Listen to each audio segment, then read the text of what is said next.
Hi guys.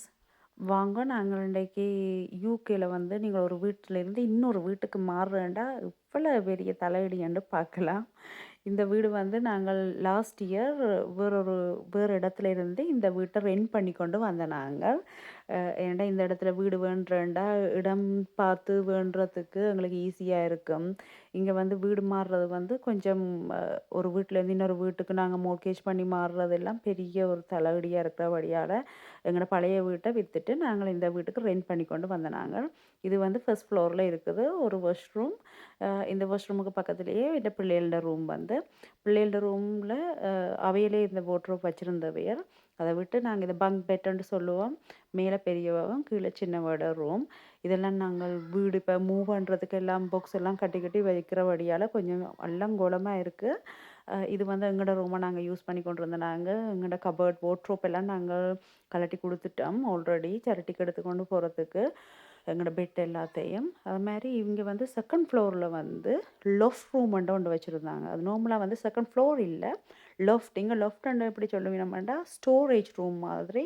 இங்கே யூகேல வந்து நார்மலாக எங்களோட கூரை போட்டிருக்கிற அந்த வி ஷேப் இருக்கு இல்லையா, அந்த ஷேப்பை வந்து ஒரு ஸ்டோரேஜ் ரூம் மாதிரி அழைச்சிருவாங்க. அதை வந்து சொல்லுவோம் என்னென்னா, நாங்கள் ஒரு லெட்டரை இறக்கி அதில் ஏறி சாமான்கள் வச்சு எடுத்துக்கொள்ளுவோம். இது வந்து நான் அந்த அந்த அந்த ஸ்டோரேஜ் ரூமை இவங்க என்ன செஞ்சுருக்குறாங்கன்னா ஒரு ரூம் ஆக்கியிருக்கிறாங்க. அதெல்லாம் நாங்கள் ஒரு லவ் ரூம்னு சொல்லுவோம் அதை இங்கே. அதுக்கு வெளிச்சம் வரதுக்காக கூடுதலாக வந்து மேலே கண்ணாடி விண்டோ போட்டு வச்சுருப்பாங்க. இப்படி ரூஃப்லேயே விண்டோ போட்டு வச்சுருப்பாங்க. இதை இப்படித்தான் ஓப்பன் பண்ணி நாங்கள் பட் மழை வந்துச்சுதாண்டா கொஞ்சம் கஷ்டம்தான். உள்ளுக்கு தண்ணி அதுகள் போகிறதுக்கு வாய்ப்பு இருக்குது. அதெல்லாம் கொஞ்சம் கவனமாக இருக்கணும். நான் நார்மலாக திறந்து விட்டேனேண்டா ஒரு எல்லாம் கொண்டு வச்சுக்கொள்ளும். ஒரு ஹாஃப் அன் ஹவரில் எல்லாம் அடிச்சுதானே நான் போய் அந்த லெஃப்ட் ரூமை பூட்டி விட்டுருவேன். இல்லைண்டா மழை உள்ளுக்குள்ளே வந்துச்சுதாண்டா சிக்கலாயிரும். இது நான் நார்மலாக அங்கே இருக்கும்போது நான் இந்த ரூமை வந்து கூடுதலாக வந்து ஸ்டோரேஜ் ரூமாக தான் பாவித்தேன். பிள்ளைகள விளையாட்டு சாமான், பிள்ளைகள அடிக்கடி யூஸ் பண்ணாத உடுப்புகள் ஹேங் பண்ணி வச்சுருந்தேன். அதை விட்டு எல்லா பிள்ளைகள ஆட்டல் அதுகள் எல்லாம் எக்ஸ்ட்ராவாக போட்டிருந்த பெட் எல்லாமே இங்கே தான் போட்டு வச்சுருந்தேன். அதுக்குள்ளேயும் இன்னொரு ஸ்டோரேஜ் இல்லை. இதுதான் இந்த இந்த இப்படி தான் இருக்கும் லாஃப்ட். இந்த அந்த சைட்டை வந்து அவங்க லொஃப்டில் இருந்த ஸ்டோரேஜை வந்து இப்படி தான் அப்படியே ஸ்டோரேஜாகவே வச்சுருந்தாங்க. இப்போ இந்த இவங்க ரூமை பாவிக்காட்டி இப்படி தான் லொஃப்ட் ஸ்டோரேஜாக இருந்திருக்கேன். ஆனால் இந்த வீட்டில் எனக்கு ஸ்டோரேஜுக்கு பிரச்சனையே இருந்ததில்லை. திரும்புகிற பக்கம் எல்லாம் எனக்கு ஸ்டோர் பண்ணுறதுக்கு சாமானை அடுக்கி வைக்கிறதுக்கு தாராளமாக இடம் இருந்துச்சு. நான் இப்போ இங்கே புது வீடு மாறி வந்த பிறகு சரியாக அந்த ஸ்டோரேஜை சரியாக மிஸ் பண்ணுறேன். ஏன்னா இந்த வீட்டில் எனக்கு அந்தளவுக்கு சாமான் ஸ்டோர் பண்ணி வைக்கிறதுக்கு இடம் இல்லை. இங்கே மூவர்ஸுக்கு நீங்கள் காசு கொடுக்குறாண்டா நீங்கள் எவ்வளவு சாமான் இத்தனை லொரி பிடிக்கிறீங்கன்ற பொறுத்து தான் சார்ஜ் பண்ணுவீனாம். அதால் என் ஃப்ரெண்ட் தன்னால் ஈடுமான அளவு எனக்கு ஒரு 3 நாள் ட்ரிப் எடுத்து என் சாமான்கள் எல்லாத்தையும் குறைச்சதால் நாங்கள் 2 லொரிக்கு வளமையாக 2 லொரி பிடிச்சி கொண்டு தேவையான இடத்துல நாங்கள் 1 லொரி தான் பிடிச்ச. நாங்கள் பாவமான தண்டை வேலையும் பார்த்துக்கொண்டு எனக்கும் வந்து ஹெல்ப் பண்ணிட்டு போயிட்டான். இது எங்களோட வீட்டுக்கு தேவையான ஃப்ளோ போட் மாற்றுறதுக்கு சாமான் வேண்டி வச்சுருக்கு. எங்களோட ஃபர்ஸ்ட் ஃப்ளோரும் செகண்ட் ஃப்ளோரும் எங்களுக்கு இந்த புது வீட்டில் வந்து கார்பெட் தான் போட்டிருக்கு. எனக்கு கார்பெட் வந்து நார்மலாக ஒத்துக்கொள்கிறே இல்லை. மார்னிங் ஒழுமினா தூசால் தும்முட்டு தும்மி தள்ளிடுறேன். அதால் புது வீட்டுக்கு போகிறதுக்கு முதல் கட்டாயம் என்ன செய்கிறோமோ இல்லையோ கார்பெட் எல்லாத்தையும் எடுத்துட்டு நாங்கள் ஃப்ளோ போட் போட்டுட்டு போகிறேன்டே ஒரு முடிவு எடுத்து தான் டிசைட் பண்ணி தான் இறங்கினாங்க.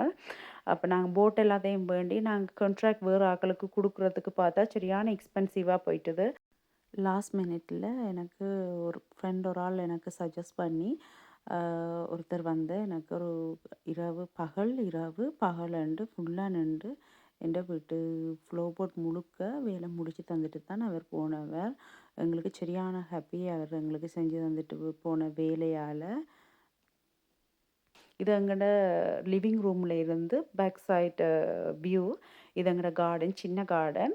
அதுக்குள்ளே ஷெட் இருக்கும். அதுக்கு அங்கால எங்களுக்கு வியூ வந்து சன்செட் வியூ எங்களுக்கு ரொம்ப அழகாக இருக்கும் ஈவினிங் டைமில்.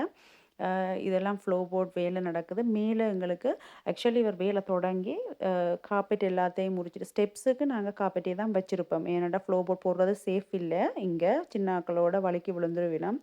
அதால வந்து மேல ஃப்ளோருக்கு மட்டும்தான். 2nd ஃப்ளோர் அண்ட் 1st ஃப்ளோருக்கு மட்டும் இந்த கார்பெட்ட உரிச்சோன்னா இப்படி போட் தான் இருக்கும்.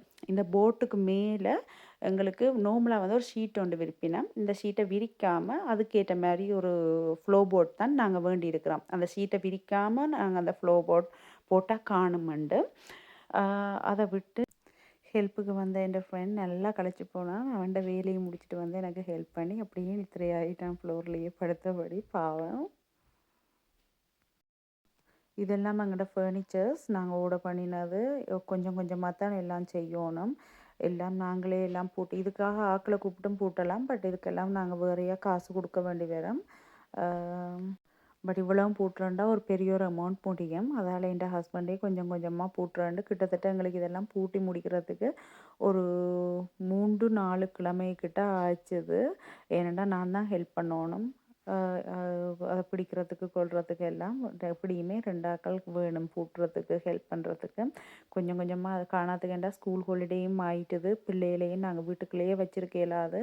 அப்போ கொஞ்சம் கொஞ்சமா அவங்களையும் வச்சுக்கொண்டு, அவங்களையும் சினப்படுத்தாம இப்படி சொட்டு சொட்டா தான் எங்களோட வேலை எல்லாத்தையும் முடிச்சோம். ஆனா எங்களுக்கு எல்லாமே செட்டில் ஆக்கி இந்த வீட்ல எல்லாம் கிளீன் பண்ணி எடுக்க எனக்கு கிட்டத்தட்ட 2 1/2 மந்த்ஸ் ஆச்சுது. இது என் பிள்ளைகள ஏஜ்ல ஒரு கிட்டத்தட்ட ஒரு 4, 5 பேர் இந்த இடத்துல இருக்கணும். அவைல் வந்தோடனேயே நல்ல ஹாப்பி ஆயிட்டு நம்ம எல்லாரும். அவங்க எல்லாரும் என்ன சொல்றது, ஒரு ஆள் ஸ்கூட்டர் எடுத்தா வந்து எல்லார் டோரையும் தட்டுவினம். உண்ட பிள்ளைய விட்றியா, உண்ட பிள்ளைய விட்றியாண்டு. ஸோ ஓமண்டு சொல்லி அவை ஹாப்பியா விளையாட தொடங்கிட்டோம். அது ஒரு ஹாப்பி தான் எங்களுக்கு. இது பிள்ளைகளோட டேபிளோட அவங்களுக்கு புக் ஷெல்ஃபும் சேர்த்தே வருது. அடுத்தது இது எங்கள்ட டைனிங் டேபிள். இதில் வந்து இதை எக்ஸ்டெண்டபிள்னு சொல்கிறது. நீங்கள் ஆட்கள் கூட வரைக்க நீட்டாக்கி கொள்ளலாம். எனக்கு இந்த ஸ்டாண்ட் பார்த்தோன்னே நல்லா பிடிச்சு போச்சு. இது என் ஹஸ்பண்டோட ஏரியா. அவர் தண்ட கம்ப்யூட்டர், தண்ட மியூசிக் ப்ளே பண்ணுறது அதுகளெல்லாம் தண்ட வேலை தான் ஃபுல்லாக அதை செட் பண்ணி எடுக்க மாட்டோம். அவர்கிட்டயே போக இயலாது. இந்த எல்லாம் செட் பண்ணி வச்சுட்டார். அவர் நல்லா ஹாப்பி. பிள்ளைகள் என் பிள்ளைகள் சோஃபாவோட செம்ம ஹாப்பி அவங்களுக்கு. என்ன புதுசாக வந்தாலும் இந்த மாதா படத்தை போட்டால் அப்புறம் தான் ஒரு நிம்மதியே வந்துச்சு வீட்டுக்குள்ளே எனக்கு. எங்களோட லிவிங் ரூமில் இருந்து சன்செட் வியூ மட்டும் இல்லை, ஸ்னோ டைமும் இவ்வளோ வடிவாக இருக்குமெண்டு பாருங்கள். இதுதான் யூகேல எங்களுடைய மூவிங் அனுபவம். உங்களுக்கும் இப்படி அனுபவம் இருந்தால் எங்களோட ஷேர் பண்ணுங்கள். பாய்.